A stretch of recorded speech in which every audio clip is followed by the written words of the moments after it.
마태복음 6장 6절부터 8절까지의 말씀 다 같이 찾으셔서 합독하도록 하겠습니다.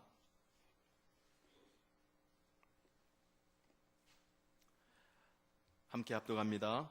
너는 기도할 때에 내 골방에 들어가 문을 닫고 은밀한 중에 계신 내 아버지께 기도하라. 은밀한 중에 보시는 내 아버지께서 갚으시리라. 또 기도할 때에 이방인과 같이 중언부언하지 말라. 그들은 말을 많이 하여야 들으실 줄 생각하느니라. 그러므로 그들을 본받지 말라. 구하기 전에 너희에게 있어야 할 것을 하나님 너희 아버지께서 아시느니라. 아멘. 기도의 인생이 달려 있습니다. 믿으십니까? 기도에 의해서 우리의 삶에서 하나님이 부어주시는 귀한 인생을 하나님의 뜻대로 올바로 살아갈 수가 있습니다. 우리 기도가 얼마나 중요한지 우리 모두가 알고 있습니다. 왜 기도해야 할까요? 기도는 우리의 영혼의 호흡과 같습니다. 기도가 멈추면 우리의 영혼의 호흡이 멈춥니다. 우리의 영혼의 호흡이 멈추면 우리의 영혼이 죽습니다. 기도가 멈추는 그 순간 우리는 점점 죽음으로 달려가고 있게 되는 것입니다. 그렇기에 성경은 이야기합니다. 기도를 쉬지 말라. 쉬지 말고 기도하라라고 말씀하고 있습니다. 우리가 기도할 때 항상 하나님과 교통하고 열정적으로 매일매일 기도할 수 있으면 얼마나 좋겠습니까? 그러나 기도가 저절로 잘 되지 않습니다. 어떤 사람은 이야기합니다.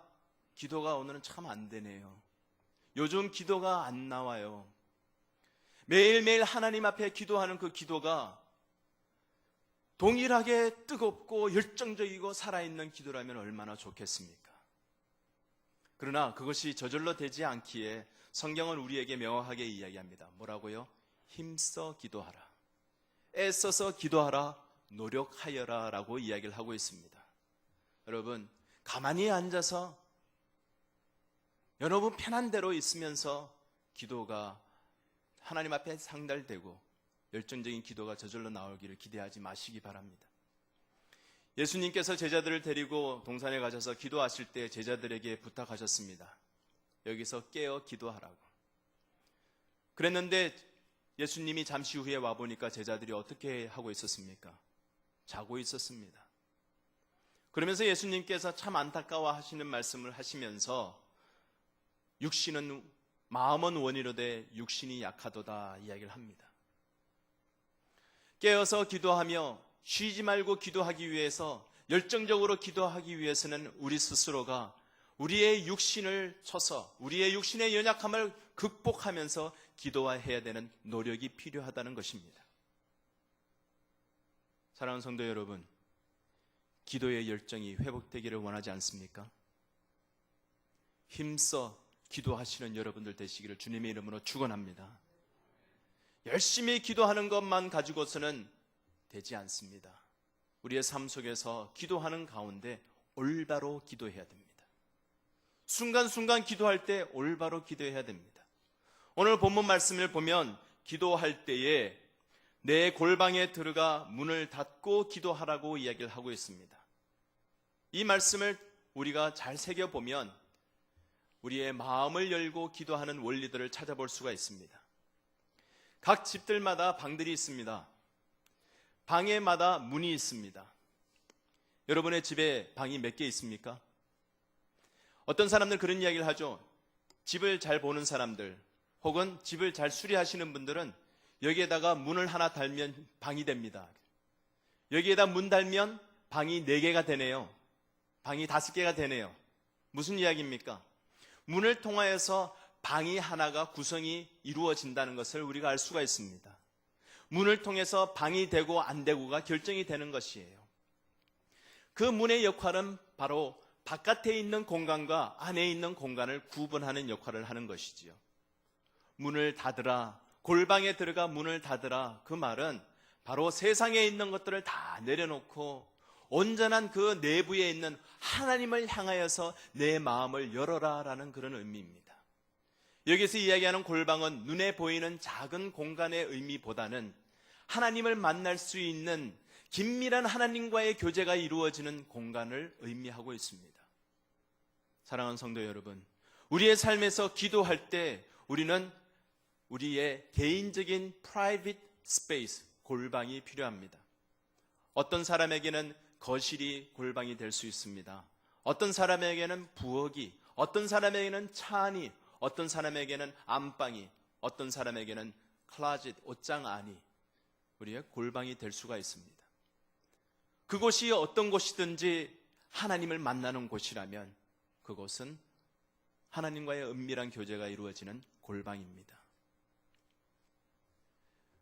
골방에 들어가 문을 닫을 때 우리는 우리의 마음을 연다는 의미를 가지고 있습니다. 세상의 것을 닫고 온전히 하나님 앞에만 초점 맞추는 우리의 마음을 여는 것이 필요합니다. 그렇다면 우리가 어떻게 마음을 열고 기도할 수가 있을까요? 기도할 때 우리는 먼저 마음을 열고 아빠라고 불러보시기 바랍니다. 우리의 기도를 들으시는 분이 바로 우리의 아빠가 되십니다. 로마서 8장 13절 14절에 보면 너희가 육신대로 살면 반드시 죽을 것이로되 영으로서 몸의 행실을 죽이면 살리니 무릇 하나님의 영으로 인도함을 받는 사람은 곧 하나님의 아들이라. 하나님의 인도하심을 받는 자들은 곧 하나님의 아들이라. 하나님 아버지, 우리는 하나님의 아들. 아버지와 아들의 관계는 보통 관계가 아닙니다. 이것은 특별한 관계입니다. 성경에서도 보면 예수님은 하나님을 아버지라고 부릅니다. 요아킴 예레미야스라는 신약 성경학자가 있습니다. 그 사람이 여러 많은 유대인들의 문화를 조사하고 검토해 본 결과 이런 결론을 내렸습니다. 예수님 당시까지 하나님을 아버지라고 부른 사람은 예수님 외에는 한 사람도 없었다. 예수님만 하나님을 아버지라고 불렀습니다. 아무나 하나님을 아버지라고 부르는 것이 아니었습니다. 아무나 길거리에 가는 사람 붙잡고 우리가 아버지라고 부를 수 없습니다. 특별한 관계로 인하여서 우리는 아버지 아들 관계가 있는 것이죠. 아버지와 아들은 혈연지간입니다. 피로 맺어진 지간이죠. 하나님과 우리의 아버지와 아들 관계는 예수님의 보혈의 피로 맺어진 혈연 관계입니다. 예수님이 십자가에서 죽으시면서 그 흘리신 귀한 보혈로서 우리를 사셨어요. 그냥 우리가 아무런 대가 없이 하나님과 아버지 아들 관이 아니라 예수 그리스도의 귀한 보혈의 그 피값을 지불하고서 하나님이 우리를 양자로 삼아 주셨습니다. 로마서 8장 15절입니다. 너희는 다시 무서워하는 종의 영을 받지 아니하고 양자의 영을 받았으므로 우리는 하나님의 양자가 되었습니다. 하나님의 귀한 아들이 되었습니다. 그래서 하나님을 아버지라고 부를 수 있습니다. 예수님이 하나님을 아버지라고 부르던 그 특권을 가지셨던 것처럼 우리에게도 하나님을 아버지라고 부를 수 있는 귀한 특권을 누린 아들입니다. 그러기에 우리는 하나님을 우리의 마음을 열고 아빠라고 부를 수가 있는 것입니다. 아빠라고 부른다 그 말씀에 로마서 8장 15절 하반절에 보면 양자의 영을 받았으므로 우리가 아빠 아버지라고 부르짖느니라. 헬라에는 아바 아버지라고 이야기를 합니다. 그 표현은 그냥 단순한 표현이 아니라 아버지를 그냥 단순한 아버지로 부르는 것이 아니라 아빠라고 부르는 이 친근감을 의미하는 표현입니다. 아빠 아버지. 저는 개인적으로 이 아빠라는 말에 대한 참 그리움이 많습니다. 저는 어릴 때 자랄 때 저희 할아버지 할머니랑 같이 살았습니다. 저희 집은 되게 아주 유교의 엄한 집안이었습니다. 그래서 어른이 말씀하시면 반문을 못했어요. 그리고 부모님이 말씀하시는 것을 다 끝까지 중간에 끊지 못하고 들어야 하고요. 또 항상 우리들이 말을 쓸 때도 어떤 말을 해야 되는지 조심하고 그렇게 구별했었어야 됐습니다. 저희 아버님이 저희한테 가르쳐 준 것 중에 아직까지도 기억나는 것이 있는데 뭐냐면 어른할 때 편지 쓸 때는 바깥 겉봉투에다가 존자하라고 쓰는 것이다. 그런 이야기를 하시더라고요. 존자하라고 쓰는 사람이 요즘 어디 있습니까? 그러면서 저는 저희 아버지를 아빠라고 불러보지 못하고 컸습니다. 그런데 어렸을 때 TV를 보는데 그 TV 드라마에 나오는 서울 아이들이 제 나이 또래 되는 그런 아이들이 TV에 나와서 아버지를 아빠라고 부르는 거예요. 얼마나 부럽던지 나는 한 번도 불러보지도 못했던 그 호칭인데 부르려고 그러면 내가 막 이상한 것 같은데 그런데 그 아이들이 부르는 걸 보면서 얼마나 부러웠는지 아빠 그러면 아들은 아빠를 막 껴안고 목에 올라타고 뒹굴고 씨름하는 그런 친근한 가까운 관계 같아 보이는데 괜히 아버지 하면은 무릎 꿇고 앉아야 될 것 같고 멀리 떨어져서 앉아야 될 것 같고 똑바로 쳐다보지도 못하는 그런 느낌. 그러나 하나님이 우리를 통해서 아빠라고 부를 수 있도록 허락하시고 특권을 주시고 그런 가까운 관계로 하나님이 만들어 주셨습니다. 나이가 얼마나 되든지 상관없이 80이든 90이든 100세가 된 사람도 하나님 앞에서는 아버지, 아빠 매달리고 간구하는 그런 모습 한번 상상해 보시기 바랍니다. 나이에 상관없이 우리는 하나님을 아빠라고 부를 수가 있습니다. 아바 아버지 이런 찬양이 있습니다. 아바 아버지 아바 아버지 그것이 아빠 아버지 아빠 아버지 이런 노래예요. 나를 안으시고 바라보시는 아빠 아버지 아빠 아버지 아빠 아버지 나를 도우시고 힘주시는 아버지 주는 내 맘을 고치시고 볼 수 없는 상처 만지시네 나를 아시고 나를 이해하시네 내 영혼 새롭게 세우시네. 우리 같이 한번 찬양해 볼까요? 아빠 아버지 아빠 아버지 아빠 아버지 나를 안으시고 바라보시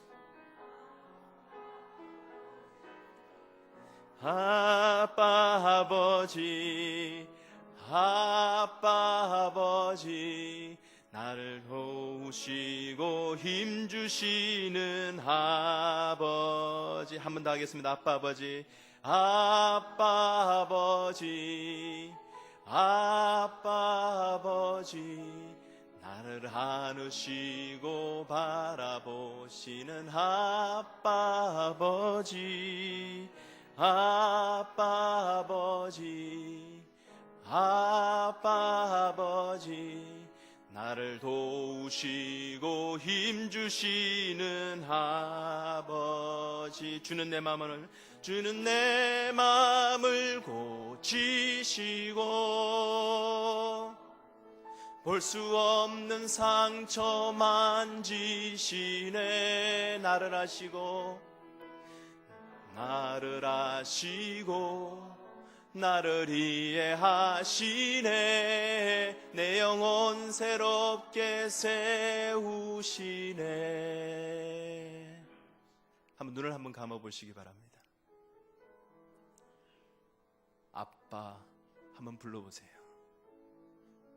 아빠 아버지 아빠 아버지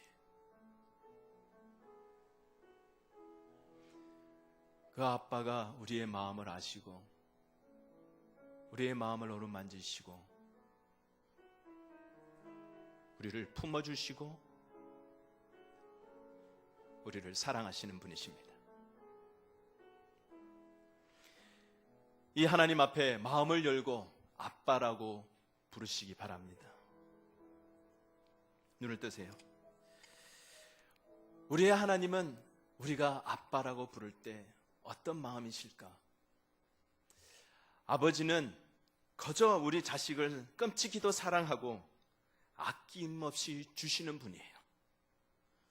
아빠 것이 따로 없고 자식 것이 따로 없어요. 자녀들이 점점 자라면서 자녀들이 참 많이 성장했구나라는 것을 느낄 때 그때가 바로 우리 자녀들이 아빠의 옷을 입을 때가 아닌가 생각해 봅니다. 요즘 우리 아들이 많이 컸다 생각이 드는데 이제 우리 아들이 제 옷을 가져가서 입기도 하고 그래요. 그것을 보면서 우리 아들 많이 컸구나 그런 생각을 합니다. 그렇다고 해서 우리 아들 보고 그건 내 거야 가져가지 마 이렇게 하는 아빠가 어디 있습니까? 아빠는 언제든지 아들이 원하면 주고 싶고 필요하다고 생각하면 요구하기도 전에 주고 싶은 것이 아버지의 마음이죠. 어저께 제가 복도에 있으면서 우리 김성원 전사님을 보는데 갑자기 신발을 안 신고 맨발로 계시더라고요. 왜 그런가 봤더니 옆에서 뚜벅뚜벅 소리가 나는데 그 아들 조그마한 진주가 아빠의 구두를 신고 막 오고 있는 거예요. 특별히 남다른 신발에 관심을 가지고 있는 진주가 아빠의 신발을 가지고 갔을 때 아빠는 비록 본인이 맨발로 서 있는 한이 있어도 줄 수 있습니다. 아빠니까. 사랑하니까. 사랑하는 아빠니까. 우리 하나님이 바로 이런 우리의 아빠이십니다. 그러기에 우리는 감히 담대히 하나님을 아빠라고 부를 수 있어요. 여러분 마음을 열고 아빠라고 불러보시기 바랍니다. 그때 하나님은 우리의 기도에 응답하십니다. 오늘 말씀에서도 이렇게 얘기합니다. 은밀한 중에 계신 내 아버지께 기도하라 라고 이야기를 합니다. 문을 닫을 때에 그 가운데 생겨나는 그 공간, 그것은 하나님과 1대1로 만나는 공간이죠. 1대1로 하나님과 은밀한 교제를 나눌 수 있는 공간입니다. 그 1대1의 만남, 그것을 영어로 표현하자면 아마 두 가지로 해석할 수 있을 것 같습니다. 맨투맨, 그리고 하나는 원온원이라고 볼 수 있을 것 같아요. 맨투맨은 우리가 사전을 찾아보면 그 사전에는 솔직하게라고 이렇게 나와 있습니다. 맨투맨은 우리의 마음과 마음이 통하는 그런 관계라는 이야기예요. 우리가 마음을 내어놓고 상대방의 마음을 읽으면서 마음과 마음이 함께 이야기 나누는 그런 상황을 맨투맨이라고 표현을 합니다. 하나님 앞에 우리가 기도할 때 그 골방에 들어가서 은밀한 중에 계시는 하나님께 기도할 때 우리는 맨투맨으로 기도하는 것입니다. 우리의 마음을 내어놓고 하나님의 마음을 읽으며 하나님이 내 마음을 읽으시고 내 마음을 이해하시고 우리의 마음의 모든 것을 하나님 회복시켜 주시고 오른만져 주시고 축복하여 주시는 모습이죠. 마음을 열고 솔직하게 하나님 앞에 나눠보시기 바랍니다. 사람들은 많은 경우에 자기의 속에 있는 감정을 가루는 것이 미덕이다 생각합니다. 사대주의 사상에 의해서 우리는 자기의 모든 약한 점을 드러내지 않는 것이 참 남자다 그렇게 생각하면서 우리가 컸습니다. 하나님은 그렇지 않습니다. 하나님은 우리의 연약한 점 다 알고 계십니다. 아니 우리가 마음을 열지 않아도 하나님은 이미 다 알고 계세요. 우리의 마음을 열고 하나님 앞에 나온다는 말은 우리의 마음의 태도이지요.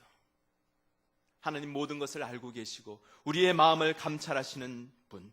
잠언서 21장 2절에 보면 사람의 행위가 자기 보기에는 모두 정직하여도 여호와는 마음을 감찰하시느니라. 마음을 감찰하시는 하나님 앞에 우리의 마음을 드러내놓고 솔직하게 나누시고 표현하고 고백하시는 여러분의 기도의 삶이 되기를 소원합니다. 원온원이라는 말, 이 말 또한 1대1의 친밀한 관계의 만남의 의미 속에 우리가 한 표현으로 쓸 수 있습니다. 이 원온원이라는 말은 바로 undivided attention이에요. 전혀 나눠지지 않은 full attention, 100% attention을 이야기할 때 원온원이라고 이야기합니다. 한 사람에게 한 사람이 전적으로 관심을 가지고 보여줄 때 우리는 원온원이라는 표현을 쓰게 됩니다. 예수님께서 이 세상에 오셔서 모든 인류를 위해서 그 죄값을 지불하시기 위해서 모든 인류의 죄를 지시고 십자가에서 죽어주셨습니다. 그런데 만약에 이 세상에 아무도 없고 나 한 사람만 이 세상에 존재한다면 예수님이 그래도 이 세상에 오셔서 십자가에 못 박혀 죽으셨을까요? 물론입니다. 나 한 사람을 위하여서 전적으로 하나님께서 사랑을 베풀어 주시고 나 한 사람을 구원하기 위해서 예수님을 십자가에 못 박아 주셨거든요. 사랑하는 성도 여러분, 기도할 때 우리의 마음을 열고 우리를 전적으로 full attention, 100% attention, undivided attention을 우리에게 주고 계시는 하나님에게 솔직한 마음을 드러내 보이시고 고백하시기 바랍니다. 누군가가 우리의 기도를 들어주고 응답해 줄 수 있는 능력이 있는 분이 우리 앞에 있다면, 그 외에 아무 사람이 없이 단 둘이만 있다면, 그분이 나에게서 시선을 떼지 않고 계속해서 모든 내가 하는 말을 듣고 계시다면 여러분 무슨 말을 나누시겠습니까? 속에 있는 것, 마음을 열고 모든 것들을 다 드러낼 수 있지 않겠습니까? 이것은 하나님이 우리에게 주신 귀한 특권입니다. 하나님이 우리 사랑하는 아들에게, 사랑하는 자녀에게 주신 귀한 특권이에요. 마음껏 속에 있는 것 솔직하게 드러내며 기도의 열정을 회복하시는 여러분 되시기를 주님의 이름으로 축원합니다. 세 번째로 우리가 마음을 열고 기도하는 것의 의미 속에는 믿고 기도해야 되는 것이 필요합니다. 우리는 마음을 열고 믿고 기도해야 됩니다. 여기 오늘 본문 말씀에 보면 중언부언에 대한 이야기가 나옵니다. 중언부언이라는 것은 기도하면서 같은 말을 계속해서 반복한다는 의미죠. 한국말은 중언부언하면 그런 반복한다는 의미를 가지고 있습니다. 그런데 헬라 성경의 원문에 보면 여기에 사용되고 있는 중언부언이라는 그 단어의 의미 속에는 무슨 말이 또 다른 의미가 들어있느냐 하면 의미 없는 말을 반복한다라는 의미가 들어있어요. 아무 의미 없는 것을 반복하고 중얼중얼 한다는 것이죠. 제가 한국에서 고등학교를 다닐 때 불교 고등학교를 다녔습니다. 이 고등학교에서는 일주일에 1시간씩 불경 시간이 있었어요. 그러면 그 불경 시간에 학생들이 다 줄지어서 앉아서 수업 내내 뭐를 하냐 하면 엄마니 밤매흠, 엄마니 밤매흠, 이것만 계속 반복해요. 무슨 뜻인지 학생들은 아무도 몰라요. 모르면서 그냥 중얼중얼대면서 그냥 하라고 그러니까 그것만 반복하는 거예요. 여러분, 이것이 중언부언입니다. 우리가 기도하는데 중언부언하면 의미 없이 아무런 마음 없이 똑같은 말만 반복한다면 불경을 외우는 사람들이나 다른 우상을 섬기는 사람들의 기도랑 별 다를 바가 없다는 이야기예요. 얼마나 위험한 이야기입니까? 이런 기도를 하나님이 들으실까요? 절대 들으시지 않습니다. 중언부언하지 않는 기도가 그러면 어떤 기도일까요? 여기서 말씀해 보면 이방인들처럼 중언부언하지 말라 이야기합니다. 이방인들과 믿는 사람들과의 차이가 뭡니까? 바로 하나님의 언약이지요. 믿는 성도들은 하나님의 언약 안에 사는 사람들입니다. 하나님의 약속을 믿는 사람들입니다. 하나님이 약속하신 것을 지킬 것이라는 것을 믿는 사람들입니다. 하나님이 우리에게 약속하셔서 예수 그리스도를 보내주셔서 신실하게 언약을 세워 새 언약을 허락해 주시사 하나님의 구원의 반열에 서게 해주신 자들이 바로 성도들이죠. 그러기에 이방인들처럼 중언부언하지 않는 기도는 바로 하나님의 그 언약을 붙잡고 믿고 기도하는 것을 말씀하고 있는 것입니다. 사랑하는 성도 여러분, 여러분 기도하시면서 얼마나 하나님의 약속에 근거하면서 우리의 내 자신의 개인의 뜻이나 생각이 아니라 하나님의 말씀과 하나님의 뜻에 맞게끔 여러분들이 기도하고 계십니까? 열왕기상 18장에 보면 엘리야와 그리고 850명의 바알과 아세라를 섬기는 선지자와의 기도 대결이 있습니다. 제단 위에 제물을 쌓아놓고 불러서 응답하는 신이 참신이라는 것을 판가름하는 대결이었습니다. 거기에서 850명의 선지자는 하루 종일 열심히 기도합니다. 자기를 몸을 상하면서까지 희생하면서 기도합니다. 그런데 어떻게 됩니까? 그게 참다운 기도입니까? 열심히 기도하는데 중언부언하면 그거는 참다운 기도가 되겠습니까? 아니에요. 새벽 일찍부터 정한수 떠놓고 빈다고 해서 그것이 기도입니까? 자기의 몸을 상하게 한다고 해서 그것이 신이 들어주고 어여삐 봐주고, 하나님께 드리는 기도도 마찬가지예요. 여러분의 삶 속에서 우리가 드리는 거, 우리의 희생하는 하나님, 내가 이렇게 희생하면서 기도했는데, 내가 이렇게 오래 기도했는데, 그런다고 해서 하나님이 다 들어주십니까? 우리의 기도는 하나님의 언약을 믿고 기도해야 됩니다. 믿는 믿음으로 기도해야 됩니다. 열왕기상 18장 36절 37절에 엘리야가 한 기도가 나옵니다. 간단합니다. 저녁 소재 드릴 때에 이르러 선지자 엘리야가 나아가서 말하되 아브라함과 이삭과 이스라엘의 하나님 여호와여. 언약의 하나님을 부르는 장면이에요.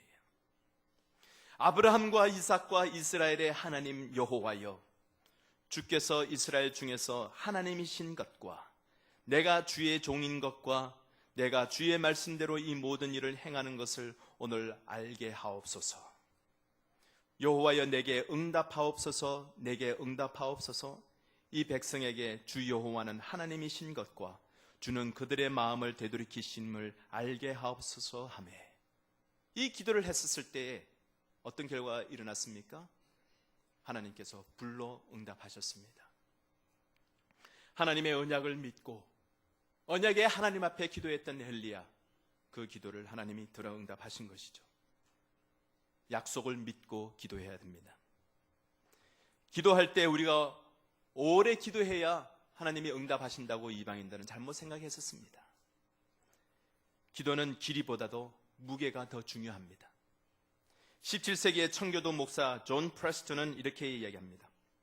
공식적이거나 관례적으로 또는 거칠에 가까운 기도를 하는 것은 하나님과 사람을 속이는 죄에 빠질 수 있습니다. 주님은 기도의 횟수보다는 기도의 무게를 더 중요하게 여기십니다.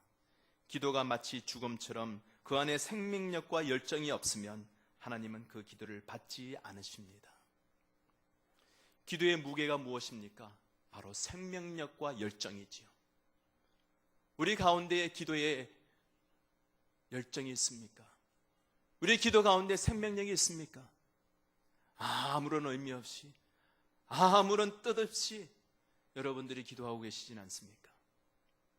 하나님을 믿는 자들은 살아서 움직이는 믿음이 있습니다. 생명력이 기도 가운데 있습니다. 열정이, 하나님이 응답해 주실 것을 믿기에 열정이 살아납니다. 온전한 우리 기도 가운데 이런 생명력과 열정이 있는 기도가 회복되어지기를 주님의 이름으로 축원합니다. 우리가 기도할 때 마음을 열고 기도할 수 있기를 바랍니다. 이 시간 한번 함께 기도하겠습니다. 기도할 때에